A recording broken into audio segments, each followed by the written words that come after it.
नमस्कार, स्वागत है आपका। मैं हूं आपके साथ सुमित शर्मा। भोपाल से बड़ी खबर है। पीएफआई मामले में बड़ा खुलासा हुआ है। पीएफआई किस तरह से दूसरे राज्यों से आकर मध्य प्रदेश में बड़ी संख्या में लोगों को जोड़ने का काम कर रहे थे। प्रदेश में सक्रिय पीएफआई के सदस्य लोगों को भ्रमित कर देश विरोधी गतिविधियों के लिए उकसा रहे थे। पीएफआई के सदस्य प्रदेश भर में जगह जगह मीटिंग कर आपत्तिजनक साहित्य बांटने और देश विरोधी गतिविधियों के लिए लोगों को तैयार कर रहे थे। एनआईए और एमपी एटीएस ने इंदौर उज्जैन से पीएफआई के 4 मेंबर्स को गिरफ्तार किया था। भोपाल एटीएस थाने में आरोपियों पर यूएपीए एक्ट के तहत एफआईआर दर्ज की गई। आरोपियों के पास से बड़ी संख्या में इलेक्ट्रॉनिक डिवाइस, देश विरोधी दस्तावेज और डिजिटल दस्तावेज बरामद हुए हैं। आरोपियों का मकसद देश के लोगों को भड़काकर भारत में इस्लामिक शरिया कानून कायम करना था। सभी आरोपियों के खिलाफ पहले भी इंदौर उज्जैन में अपराध दर्ज हो चुके हैं। इंदौर का अब्दुल करीम बेकरी वाला पीएफआई का प्रदेश अध्यक्ष बताया जाता है। अब्दुल खालिद पीएफआई का जनरल सेक्रेटरी है। इंदौर का मोहम्मद जावेद पीएफआई का प्रदेश कोषाध्यक्ष है। उज्जैन का जमील शेख पीएफआई का प्रदेश सचिव।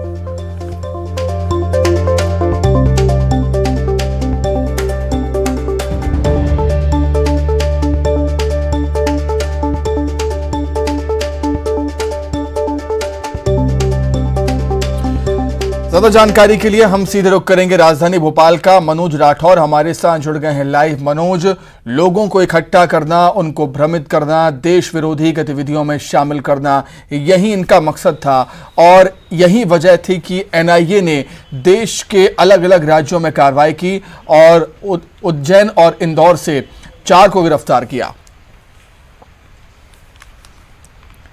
जी बिल्कुल, क्योंकि जिस तरीके से कल कार्रवाई हुई थी उसके बाद जो है एफआईआर दर्ज करने का काम एमपी एटीएस ने भोपाल के थाने में किया और जो चारों जो आरोपी है, जो पीआईएफ के जो सदस्य भी हैं, पदाधिकारी भी हैं, उन पर शिकंजा कसा गया। अभी तक की पूछताछ में ये बात निकलकर सामने आई है कि देश भर में जो इस संगठन के जो पदाधिकारी सदस्य हैं वो मध्य प्रदेश आकर बड़ी संख्या में ये सदस्य यहाँ पे आए और यहाँ पर लगातार मध्य प्रदेश के अलग अलग जिलों में मीटिंग करके लोगों को जोड़ने का काम कर रहे थे। खास तौर से युवा वर्ग के जो लोग थे वो टारगेट पे थे। बाकायदा एक मीटिंग के जरिए ट्रेनिंग दी जाती थी। तो ये तमाम तरीके की बातें सामने निकल कर आई है। जब इन्हें गिरफ्तार किया गया तो इनके पास से कई इलेक्ट्रॉनिक दस्तावेज बरामद किए गए, कई ऐसे संदिग्ध दस्तावेज और साहित्य भी बरामद किए गए। तो अभी जो बरामदगी हुई है उसके अनुसार जो अकाउंट है उनकी डिटेल भी खंगाली जा रही है। विदेशी फंडिंग का जिक्र जो है मध्य प्रदेश में जो इस संगठन के अकाउंट खुले हैं उस संबंध में अब आगे की पूछताछ की जाएगी। 7 दिन का रिमांड मिला है और उस रिमांड पर आगे के नेटवर्क के बारे में पता लगाया जाएगा। ये संभवतः जो है पीएफआई का एक बड़ा नेटवर्क दूसरे राज्यों की तुलना में मध्य प्रदेश में खड़ा करने की कोशिश ये संगठन कर रहा था। ऐसे में अब जो है इनसे जुड़े दूसरे लोगों की गिरफ्तारी भी संभव है, ये जानकारी मिली है।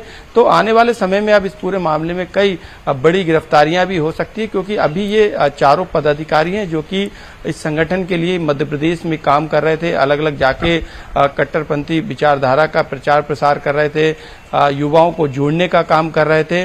तो ये अपने आप में एक बड़ी बात है और मध्य प्रदेश एटीएस अब जो है इस पूरे मामले को लीड कर रही है, क्योंकि मध्य प्रदेश एटीएस के पास कई इंटेलिजेंस इनपुट है और एनआईए, क्योंकि मध्य प्रदेश का ये पूरा कनेक्शन है, तो एनआईए जिस तरीके से कल कार्रवाई की थी तो वो अब तमाम जानकारी को साझा करेगी। और क्योंकि इंदौर जबलपुर ही नहीं बल्कि मध्य प्रदेश के कई ऐसे दूसरे जिले हैं जहाँ पे इन्होंने अपने नेटवर्क को मजबूत किया और ये जो दस्तावेज मिले हैं जो कि देश विरोधी गतिविधियों से जुड़े हैं, इन दस्तावेजों को भी खंगाला जा रहा है और ये पूरा पता लगाने की कोशिश की जा रही है कि आखिरकार इस चेन में कौन कौन लोग शामिल है और आखिरकार इनके पास फंडिंग जो आती थी उसका इस्तेमाल कहां कहां पे इन्होंने किया है। तो 7 दिन का काफी बड़ा समय है। ऐसे में इस रिमांड अवधि के दौरान कई बड़े खुलासे होने की संभावना है, क्योंकि मध्य प्रदेश में पीएफआई नहीं बल्कि दूसरे आतंकी संगठनों की बात करें, जेएमबी की बात करें, सूफा की बात करें, सिमी की बात करें तो इसके नेटवर्क को लेकर पहले ही जांच एजेंसियां जो है वो अलर्ट पे है, लेकिन अब पीएफआई का कनेक्शन देश विरोधी गतिविधियों में खास तौर से मध्य प्रदेश के लिहाज से सामने आया है। तो ऐसे में अब इन कनेक्शनों के तार जो है वो लगातार एजेंसियों के द्वारा जोड़े जा रहे हैं। यही कारण है कि अब एमपी एटीएस जो है वो लगातार अपनी एफआईआर के अनुसार जो धाराएं लगाई हैं गैर कानूनी गतिविधियों में शामिल होने की या फिर दस्तावेज या फिर दूसरी धाराएं, उसके तहत आगे की पूछताछ करते हुए एनआईए के साथ मिलकर जो है इस कार्रवाई को आगे बढ़ाएगी और संभवतः आगे जो है जब ये पूछताछ जैसे जैसे आगे बढ़ेगी, जांच जैसे जैसे आगे बढ़ेगी तो 7 दिन के अंदर हो सकता है कि जो रडार पे लिए गए लोग हैं, क्योंकि बताया गया है कि कई लोगों के नाम इन पदाधिकारियों ने निश्चित तौर पर मनोज, जिस तरीके से अब जांच आगे बढ़ेगी, पूछताछ होगी और भी बड़े खुलासे होने की उम्मीद। बहुत धन्यवाद आपका जुड़ने के लिए और तमाम बातचीत के लिए। आगे बढ़ते हैं। बालाघाट से बड़ी खबर, जवानों ने जिंदगी बचाई है। रस्सी के सहारे खाई में उतरे थे जवान, खाई में उतरकर ट्रक चालक की जिंदगी जवानों ने बचाई है। बेहर मार्ग पर उद घाटी के पास भीषण हादसा हो गया था। हादसे के बाद ट्रक 30 फीट गहरी खाई में गिर गया था। हादसे में ट्रक ड्राइवर घायल हो गया था, ट्रक में फंस गया था और सीएम के कार्यक्रम के लिए ड्यूटी पर जा रहे थे additional SP Aditya Mishra. Police की गाड़ी मौके से जा रही थी। रस्सी को रोड किनारे लगी रेलिंग में बांधकर जवान खाई में उतरे। ट्रक में फंसे ड्राइवर को पीठ पर लादकर रस्सी के सहारे उसे बाहर निकाला। ये देखिए तस्वीरें, जाबाज जवानों की तस्वीरें आप देख सकते हैं टीवी स्क्रीन पर। बालाघाट में ट्रक चालक के लिए जवान देवदूत बनकर आए, खाई में गिरे हुए ड्राइवर की जान बचाई है जवानों ने। बेहर मार्ग पर उद घाटी के पास यह हादसा हुआ है।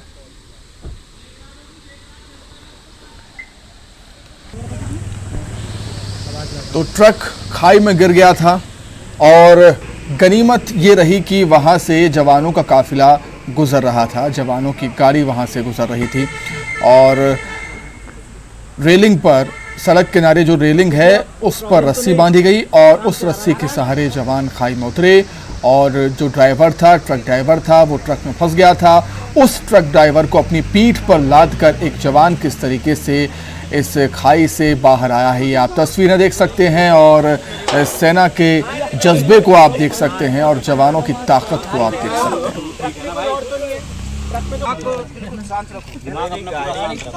हैं।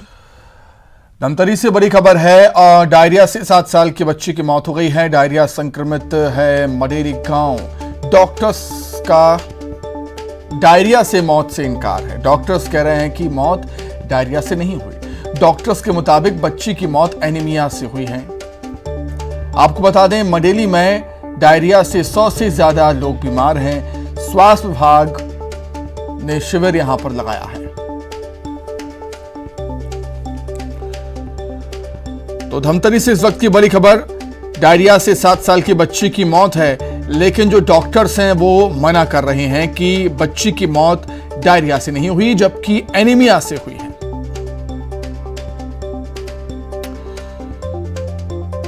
मडेली गांव में डायरिया बुरी तरीके से फैला हुआ है क्योंकि 100 से ज्यादा बच्चे, 100 से ज्यादा लोग बीमार हैं। सीधे रुख करेंगे, सीएम शिवराज सिंह चौहान संबोधित कर रहे हैं। सर जो है लक्ष्य हमें 6,30,000 का मिला था सर और 4,37,000 हमारे कार्ड बन गए हैं सर और निरंतर कैंपों में सर हम उसको फोकस कर रहे हैं सर। तो करीब हमारा 70% जिले का सर कवरेज हो गया है सर, 30% बचा है सर। प्रदेश में हम सर 9वें स्थान पे हैं सर। अभी 100% कब तक कर लेंगे? बताओ, सबके बनना चाहिए कि नहीं कार्ड? अरे बताओ, देर से बनना चाहिए कि नहीं? तो सबके कब तक बन जाएंगे? सर हम टारगेट कर रहे हैं कि शिविर हमारा समाप्त होते होते 31 अक्टूबर तक। Yes sir. अब इसमें कोई टारगेट नहीं है। Yes sir. 6 लाख भी टारगेट नहीं है। अगर 6 से ज्यादा निकल आए, 6,50,000 निकल आए तो भी बनाना है। जी सर। कोई टारगेट नहीं। जब देने वाला यहाँ खड़ा है तो लिखने में, बनाने में तुम्हें काय की कंजूसी करनी? भाई बनाओ फटाफट, दो सबको। तो ये आयुष्मान कार्ड भी अपने कंप्लीट बन जाना चाहिए। उज्ज्वला के कितने आए अपने पास? कौन देख रहा है उज्ज्वला? हर चीज का जवाब कलेक्टर का। सर मुझे ध्यान है सर। सर दूसरों को बचा तो नहीं रहे? नहीं सर, हमें जो है लास्ट ईयर हम लोग जब स्टार्ट किए थे सर, तो 1,02,000 हमारे उज्ज्वला के कनेक्शन धारी थे सर। 70,000 का लक्ष्य हमें सर जनवरी के माह में मिला था। हाँ। इसमें हम आशातीत प्रगति नहीं कर पाए सर, लेकिन कैंप में जो सर्वाधिक आवेदन हमें मिल रहे हैं क्यों नहीं कर पाए सर, जब 22,000 फूड वाले बताए ना क्यों नहीं कर पाए? 22,000 जो है सर अभी हमने कर लिया है सर उज्ज्वला में। और ये कैंप में जो आपका निर्देश नहीं, मैं ये पूछ रहा हूँ सीधे सीधे, क्या कर क्यों नहीं पाए? सर थोड़ी विभागीय कमियां रही हैं सर। कहाँ है विभाग? बुलाओ, कहाँ है फूड वाले? कौन देख रहे थे? जवाब देना पड़े, कौन है? डीएसओ कहाँ है? ये खाद्य वाले कौन है? आओ इधर। लेकिन सर हम लोग इसको पूरा कर लेंगे। नहीं नहीं, इधर आके बताएं अब तक इतना कम कैसे हुआ? फूड वाले कौन है? जल्दी आओ भाई।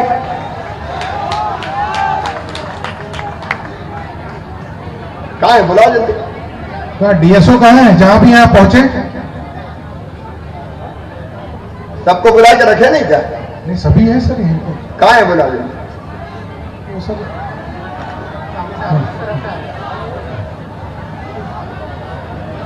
ये उज्ज्वला के कार्ड क्यों नहीं बने? इनको दो माइक, इधर आओ। ये उज्ज्वला के कार्ड क्यों नहीं बने सब? जी बन रहे हैं सर, हफ्ता में हर हफ्ता कैंप लग रहे हैं हमारे गैस एजेंसी वाले हर दिन कैंप लगा रहे। हमने एक बताओ, गैस एजेंसी वाले को बनाना था कि आपको बनाना था? गैस एजेंसी वालों को बनाना है सर। क्लियर करो। गैस एजेंसी वाले ही केवाईसी करते हैं, फिर कंपनी उससे अपना क्या काम है? गैस एजेंसी वाले नहीं बनाए तो आप काय के लिए हो? नहीं, हम उसको कैंप लगवा रहे हैं सर हर मतलब एजेंसी के। और हमने कलेक्टर साहब की तरफ से 50-50 पंचायतों के कैंप के टारगेट दिए हैं, वो तो कर रहे हैं भाई। 70,000 कब स्वीकृत हुए थे बताओ? टारगेट कब आया? ये मुझे ध्यान है सर, ये जनवरी लास्ट में सीएस सर ने बैठक ली थी सर। जनवरी लास्ट से अब हो गया सितंबर। ये तो पहले के अभी 70,000 का पूछा, 70 में से 30 ही क्यों बने? सब क्यों नहीं बने? अरे चल कब तक चलेगा भाई? सर करा लेंगे सर। आपको सस्पेंड कर रहे हैं। चलो, इतने दिन में बनाए नहीं, ये कोई तरीका होता है? करो नाम नोटिस का। आयुष्मान कार्ड ही नहीं बनते, उज्ज्वला गैस योजना का वही नहीं बनता तो क्या मतलब है? सर इनका काम जो है अत्यंत लापरवाही तो मैं नहीं कहना चाह रहा था। सस्पेंड जाओ, बिल्कुल काम नहीं करते ये कोई तरीका है?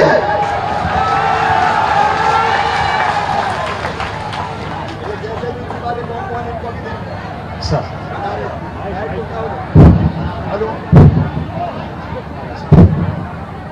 ये गैस एजेंसी कितनी है यहाँ पे?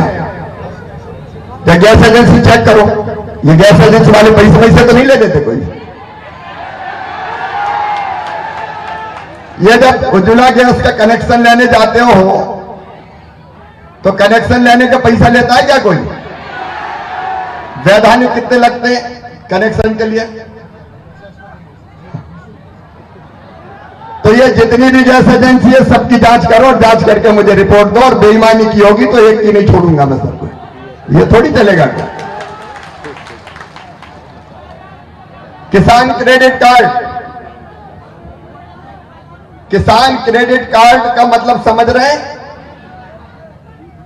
ऐसा है कि प्रधानमंत्री जी ने योजना बनाई है कि जब जरूरत पड़े तो खाद और बीज, उसके लिए आपके पास कार्ड होना चाहिए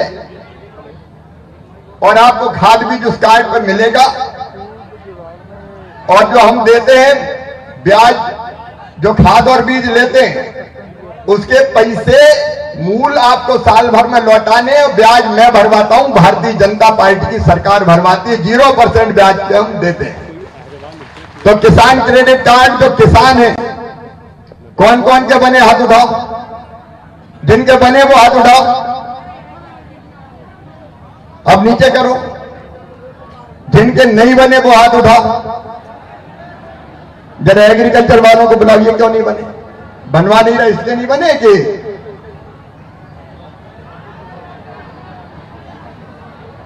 इसमें कोई लक्ष्य नहीं है। जितने किसान हैं उनको देना है। लक्ष्य बता दें कौन है लक्ष्य वाले? उप संचालक नहीं, मैं अभी खेती के पूछ रहा हूं। उप संचालक कृषि का है,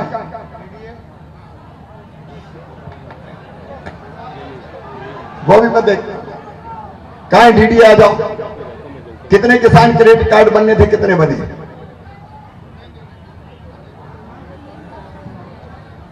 और बंदे कितने थे?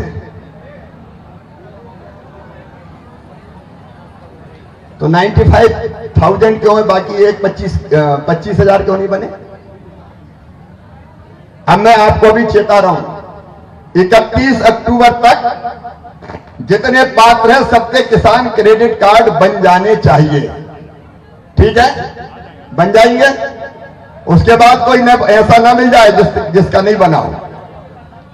ठीक है, अब ये फिशरीज वाले हैं क्या किसान क्रेडिट कार्ड, मछली पालन वाले?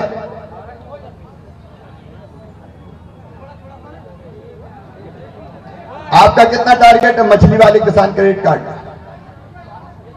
है 1100। बने कितने? 1800 कब तक बना लोगे? एक माइक इनको भी दो भाई, जनता को सुनना चाहिए। ये तो खुला दरबार है भैया, कोई लुका छुपी नहीं। जो मामला है सामने, अपन तो जनता के मुख्यमंत्री हैं। चालू हो गया? हेलो, ये कब तक बन जाएंगे? मछली पालक कितने हैं इस जिले में? और 1100 हुए। टारगेट 1100 ये पूरा करो, फिर टारगेट बढ़वाते हैं। इनका भी करो। सर एक भीलगड़ा में अच्छा काम हुआ है सर, हाँ। 450 हेक्टेयर का वहाँ पे इरिगेशन का डैम था सर, वर्षों से विवादित था सर। अभी हम लोगों ने इसको करा के नहीं, ये डैम में ऐसा तो नहीं कि बड़े बड़े ठेकेदारों ने कब्जा कर लिया हो सबने। विस्थापितों का ही ये बना करके अभी कराया है सर। ये आप भी दिखवाइएगा जरा, कि डैमों पे बड़े ठेकेदारों का कब्जा ना हो, गरीब आदमी करे, मछुआ सहकारी समिति बना के। यानी तो बड़े बड़ों के कब्जे हो गए हो तो गरीबों को कुछ मिलता ही नहीं है। और इनको मछुआरे क्रेडिट कार्ड सबके 100% बन जाए, किसी को दिक्कत नहीं रहनी चाहिए। लाडली लक्ष्मी योजना के कितने लाभ आवेदन आए? लाडली लक्ष्मी योजना के आए या सबको मिल गया? सर अभी जो वर्तमान में जो लाभान्वित लोग हैं करीब 46,400 लोग हैं सर।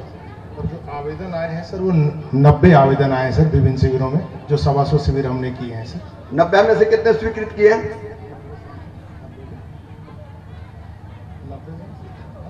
सभी स्वीकृत हो गए सर। मैडम, ये आवेदन हालांकि बहुत कम है, लेकिन इसकी नौबत क्यों आती है? भाई जैसे ही बेटी जन्म ले और दो लाडली लक्ष्मी का लाभ।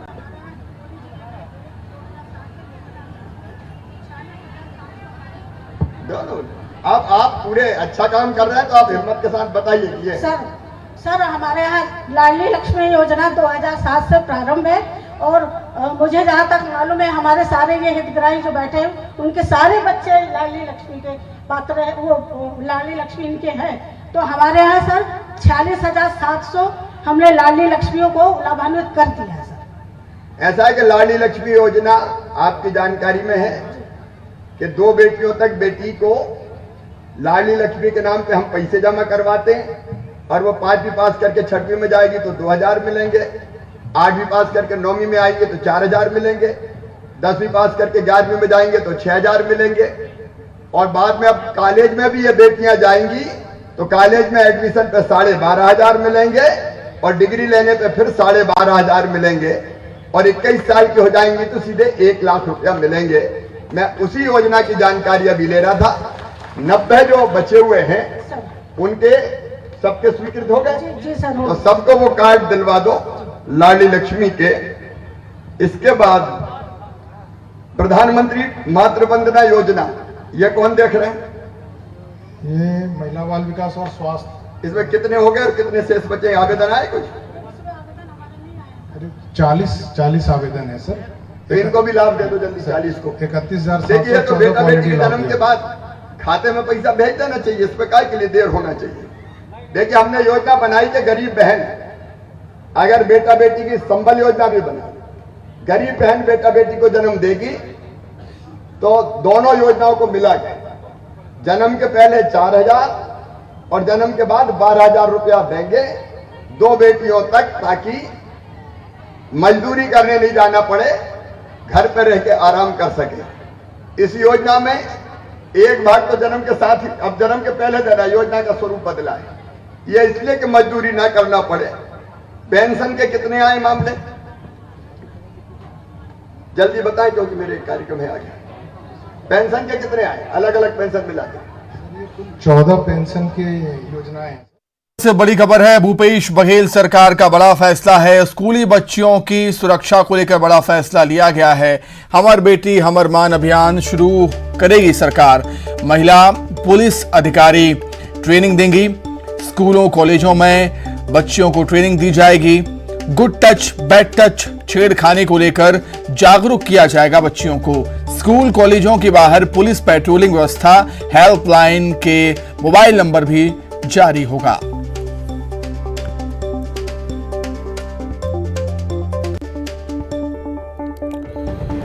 इस वक्त की बड़ी खबर रायपुर से। छत्तीसगढ़ की सरकार बड़ा फैसला ले रही है। स्कूली बच्चियों की सुरक्षा के लिए यह बड़ा फैसला है। हमर बेटी हमर मान अभियान शुरू होगा अब छत्तीसगढ़ में। महिला पुलिस अधिकारी बच्चियों को, युवतियों को ट्रेनिंग देंगी। स्कूलों में कॉलेजों में बच्चियों को और युवतियों को ट्रेनिंग दी जाएगी। गुड टच बैड टच छेड़खानी को लेकर बच्चियों को जागरूक किया जाएगा। स्कूलों कॉलेजों के बाहर पुलिस पेट्रोलिंग की भी व्यवस्था होगी और हेल्पलाइन के लिए मोबाइल नंबर भी जारी होगा।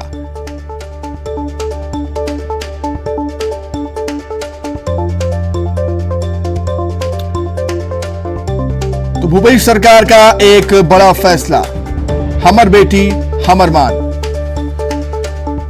चलिए ज्यादा जानकारी के लिए हम सीधे रुख करते हैं रायपुर का, जहां पर डिप्टी न्यूज एडिटर अभिषेक शुक्ल हमारे साथ जुड़ गए हैं। अभिषेक, बिल्कुल निश्चित तौर पर एक अच्छी पहल हम कहेंगे सरकार की तरफ से। हम देख रहे हैं देश प्रदेश में लगातार महिला अपराध, बच्चियों से, नाबालिगों से अपराध बढ़ते ही जा रहे हैं और इन सब के बीच हमर बेटी हमर मान अभियान आने वाला है।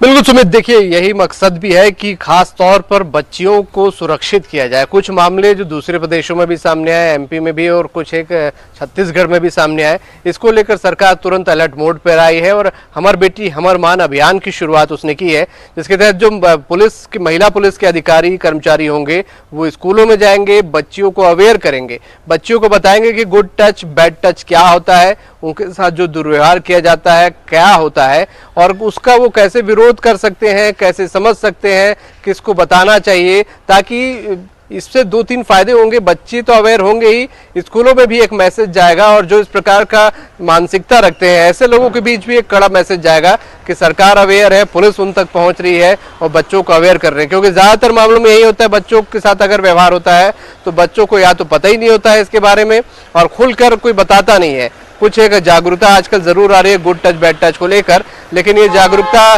कह नहीं सकते कि सभी वर्गों में है। लेकिन अगर महिला पुलिस के कर्मचारी जाएंगे, जागरूक करेंगे, बच्चों को समझाएंगे, बाकायदा ओपन क्लासेस ऐसी होंगी तो निश्चित रूप से एक जागरूकता आएगी और ऐसे मामलों में कमी आएगी या मामले खत्म भी हो सकते हैं। उसके अलावा जो महिलाओं को लेकर अपराध होते हैं उसको लेकर कॉलेजों में भी अवेयर किया जाएगा। आजकल साइबर क्राइम बहुत बढ़ रहा है, तो सोशल मीडिया या साइबर क्राइम किस तरीके से इससे बचा जा सकता है, इसको लेकर अवेयर किया जाएगा एक अभियान चलाकर। और उसके अलावा एक टोल फ्री नंबर जारी किया जाएगा जिस पर अगर ये महिलाएं या इस प्रकार के मामलों की शिकायत की जाती है तो प्राथमिकता के साथ उस पर कार्रवाई होगी। कुल मिलाकर इस पर बड़ी गंभीर सरकार नजर आ रही है कि ऐसे मामलों में कमी लाई जाए या ऐसे मामलों में जो भी दोषी है उनको बख्शा नहीं जाएगा। तो बजाय कि घटना में बढ़ोतरी हो, पहले ही कदम सरकार ने उठाया है और एक बढ़िया कदम है। ऐप जो लॉन्च किया गया उसको लेकर जागरूक किया जाएगा और सबसे बड़ी कमी जो होती है जागरूकता की होती है। ऐसे मामलों में जो देखा गया है लोग जागरूक नहीं होते, बच्चे जागरूक नहीं होते, महिलाएं जागरूक नहीं होती। बिल्कुल निश्चित तौर पर एक सराहनीय पहल, स्वागत योग्य फैसला हम कह सकते हैं सरकार का। बहुत धन्यवाद अभिषेक आपको जुड़ने के लिए और तमाम जानकारी के लिए। सीधे डिंडौरी का रुख कर देते हैं जहां पर सीएम शिवराज का एक्शन नजर आ रहा है। नहीं दे पाए हैं, जिनका पीएफएमएस पोर्टल में पेंडिंग चल रहा है सर, उनको नहीं दे पाए। 58 को छोड़ के सभी को राशि हमने जारी। मकान बनना शुरू हो गए? मकान बनना बिल्कुल शुरू हो गया सर। अब हम सेकंड। अच्छा, मैं ये पूछ रहा हूं एक सवाल कि पैसा तो हम देखो प्रधानमंत्री आवास योजना के मकान अभी 12,000 स्वीकृत हुए, उनको मेरी चिट्ठियां गई थी क्या? बिल्कुल गई है सर। ऐसा तो नहीं पंचायत से नहीं सर, कहीं रखी हो? नहीं सर, गई है सर। गई है? बिल्कुल गई है। अब वो मकान ढंग से बनना चाहिए, उसमें कोई पैसा वैसा तो नहीं मांगता सर? अगर कहीं से कोई शिकायत आती है तो उसमें हम तत्काल कार्रवाई भी करते हैं। जैसे देखो भैया, भ्रष्टाचार ना चले इसलिए सीधे आपके खाते में जिनके मकान स्वीकृत होते हैं पैसा भेजा जाता है। किसी को एक नया पैसा मत दे देना, नहीं तो कोई कहता मैं स्वीकृत करवा दूंगा और नहीं तो तेरी किस्त रुक गई। अगर ऐसी जरा भी कोई गड़बड़ हो जाए तो तुरंत खबर कर देना। अगर कोई ने पैसे खाए तो नौकरी करने लायक मैं नहीं रहने दूंगा, चिंता मत करना, लेकिन पैसा एक नया मत देना। ईमानदारी से ये मकान बने और समय पर पूरे हो जाए, इसकी चिंता करें। अब जल जीवन मिशन कौन देख रहा है वो और आ जाए। पीएचई आ जा जल्दी जल्दी आ जाए। कितनी समूह पेयजल योजनाएं स्वीकृत है? सर अभी 23 योजनाएं सर हम लोगों ने बनाकर देखो भेजी मेरी है। बहनों, एक योजना बनाई, प्रधानमंत्री जी का आशीर्वाद भी मिलता है और राज्य सरकार भी पैसे लगाती है उसमें, कि हम हर गांव में एक एक करके पाइपलाइन बिछा के और घर में नल लगा के पीने का पानी टोटी वाले नल से देंगे, ताकि घर में ही नल आ जाए और हमारी बेटियों को पानी भरने नहीं जाना पड़े। अच्छी योजना है कि नहीं बताओ? अब उसी के बारे में मैं जानकारी ले रहा हूं। एकल कितनी स्वीकृत है और समूह कितनी स्वीकृत है? सर अभी एकल 351 जिले में स्वीकृत हो गई है सर। हाँ। और समूह सर अभी स्वीकृत नहीं हुई है सर। जल निगम का सर यहाँ पर एक भी स्कीम नहीं है सर। और हमने मेहरबानी 351 जो स्वीकृत है जी सर, उनमें काम कैसा चल रहा है? कितनी पूरी हुई, कितनी अधूरी है, कब तक पूरी होंगी? जी सर 58 सर हमने आज तक पूरा कर लिया है सर। 27 सर हमने हर घर जल कर लिया है सर। और सर हम लोगों ने कलेक्टर सर के माध्यम से 5 ठेकेदार जो काम नहीं कर रहे थे सर समय पर, उनको ब्लैकलिस्ट किया है सर। उनसे 58 में एक आध गांव का नाम बता दो जो पूरी हो गई हो। जी 58 में सर अपना खरगैना हो गया है सर पूरा। आज अपने उसका लोकार्पण किया है सर बजाज में। खरगैना वाले हैं क्या कोई? खरगैना नहीं, मैं जहां पूछ रहा हूं वही बताना। देखो खरगैना वाले हैं क्या यहाँ? अगल बगल की कोई पूरी हुई तो वो बताओ। सर एक टिकरिया पंचायत है सर, टिकरिया गांव हुआ है। टिकरिया वाले हैं कोई? लेकिन ये काम आम ढंग से हुआ कि नहीं हुआ? नहीं सर हो रहा है सर। टीपीआई संस्था भी सर आपके माध्यम से आ गई है सर हमारे यहाँ पिछले महीने में सर। उसके वो भी अब जांच कर रही है सर, हमारी पूरी टीम लगी है सर। अब एक काम मैं जनता को सौंप रहा हूं, आपको सौंप दूं? अरे बोलो सौंप दूं क्या? ये जो नल जल योजना 300 से ज्यादा गांव में बन रही, बाकी में बनेगी अभी समूह पेयजल योजना। तो इसमें काम ठीक से हो